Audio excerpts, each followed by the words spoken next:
DMK అధినేత ఎం కరుణానిధి ఆరోగ్యం మరింతగా క్షీణించింది.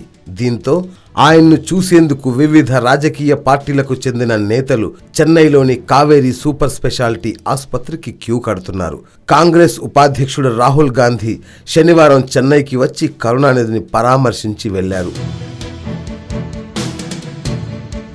ఆ తరువాత కరుణ కుటుంబ సభ్యులతో మాట్లాడారు.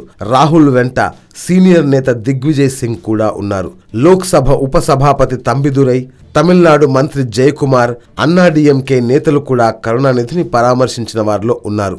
ఈ సందర్భంగా కరుణ కుమార్తె డిఎంకే ఎంపీ కనిమొళి తీవ్ర భావోద్వేగానికి గురయ్యారు.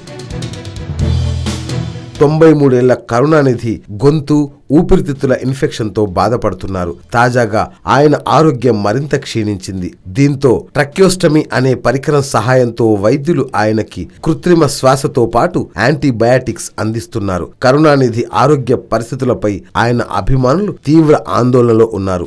ఆయన క్షేమంగా ఉండాలంటూ పలు ఆలయాల్లో పూజలు చేస్తున్నారు.